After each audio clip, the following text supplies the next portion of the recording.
Hey everyone, CyberMatt here, and today I'm reviewing Star Trek Discovery. Now, a lot of reviewers I've seen are basing their reviews off of the first 3 episodes, because I guess that's what they had as a screening for critics. But I'm just reviewing what was aired on television, and that is the very first episode, the pilot episode. So that is all my review will be based off of. Yes, I'm one of these people that are refusing to pay for CBS All Access just to watch one show. So let's go ahead and talk about a little bit about the history of Star Trek Discovery. When it was first announced, Star Trek fans were really excited. You know, first new Star Trek show, and I think in like 12 some years.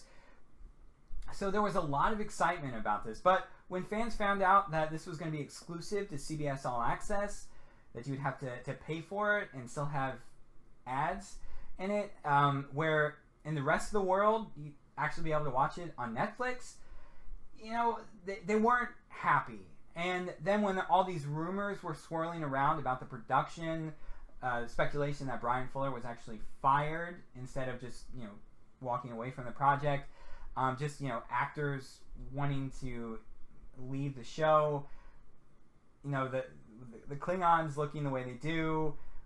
People were afraid that this wasn't going to be set in the Prime timeline. Instead, it was going to be set in the Kelvin timeline.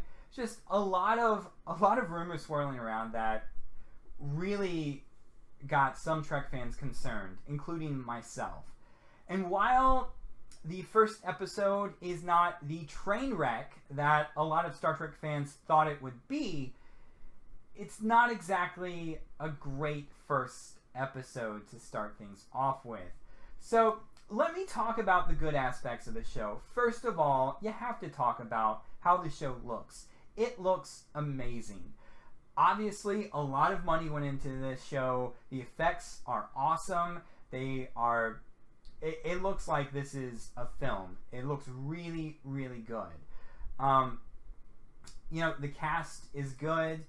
And I'll get into talking a little bit about the characters here in a minute. But overall, you know, the cast is good. It is set in the Prime universe, which I think a lot of fans will be happy to know that. They do stick to canon. But, you know, obviously with the technology, it does look far more advanced than anything in the original series. And this show is actually set 10 years before the original series. So that's something that, you know, some fans may be able to get over, might not. But yeah, that's pretty much it. I mean, the Klingons are all right in this. You know, they do speak about Kahless, and so it does stick to canon that way. But I think that's a good starting point to move over to what I didn't like. The Klingons do not look like Klingons. And I think there is some kind of, since this is under Bad Robot, who did the Abrams movies, they would have to pay to use the original Star Trek uniforms and things like that. So they just opted to just redesign everything. And the Klingons look too different. I know there are a lot of people that are like, oh, you put hair on them, they'll look exactly like Klingons from Next Gen. It's like, no, they look very different. I mean, you can still tell they're Klingons, but they still look very different, and I don't like the design of them. And I don't like the design. Again, this is something that some Trek fans may be able to get used to, and, you know, I may be able to get used to it, but I don't like the look of that. Also, you know, this opening scene that they had on the show where they're walking around in a desert planet, yeah, it looked amazing, but it ended with this stupid idea of them, you know, because they were lost in the desert and they couldn't get the ship to find their location. So they just walked around, and it turned out they were walking around their footprints made the outline of the Starfleet emblem, which was so stupid and cheesy, and I just did not like that. You know, I didn't exactly like the how the bridge crew interacted. It didn't feel very formal, like how it was on other, you know, with other bridge crews on different Star Trek shows. They kind of joked around a bit more, and it was kind of just more like, we're family, you know, type thing. And I didn't care much for that. I would have liked a little bit more discipline on the bridge. That may be a minor quibble to some people, but that just kind of gives me the overall feeling of a Star Trek show when it's like that. Let's see, what else?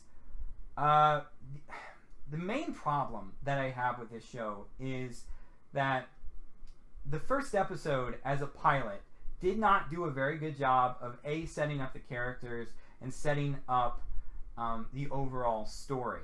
This, as they've said in interviews, this is I think a 15 episode story arc, and the story is gonna come together over the course of those 15 episodes. But they don't really explain everything that's going on in the first episode. And I don't think they need to, but they needed to explain a little bit more.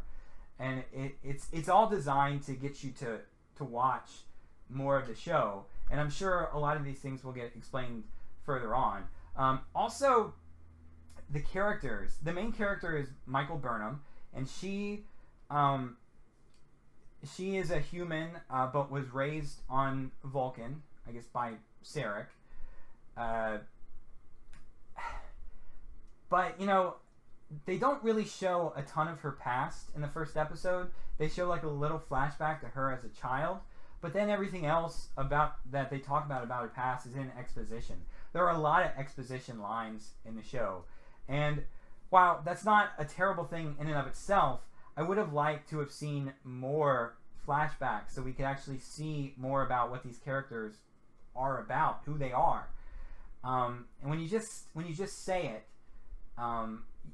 it's harder to make that connection.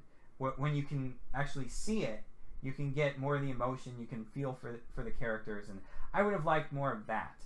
And as I said, we'll probably get that later on down the line, but I think this would have worked much better as maybe like a 2-hour pilot, because the story, it just got right into it, and it was more concerned with setting up this 15 episode story arc than it was really with character building.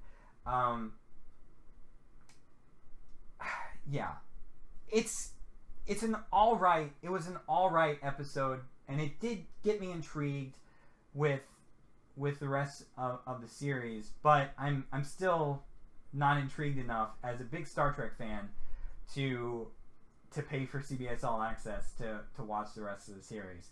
So I'll probably just wait until it comes out on Blu-ray to watch it. You know, I watched this with my mom, and, you know, I asked her, like, on a scale of 1 to 10, how she would rate this, and she said around a 5 or 6. And, you know, she's not like a huge Star Trek fan, but she still enjoys Star Trek. You know, we used to watch Next Gen when I was a kid together, and so I mean, that, I think around a 5 or 6 out of 10 is a pretty good rating for that, for this first episode. As I said, I don't think it works great as a pilot episode, but it was okay. It was okay. It does have a bit of that Star Trek feel, but they are trying to do something new with the show. Whether it will succeed or not, I really don't know.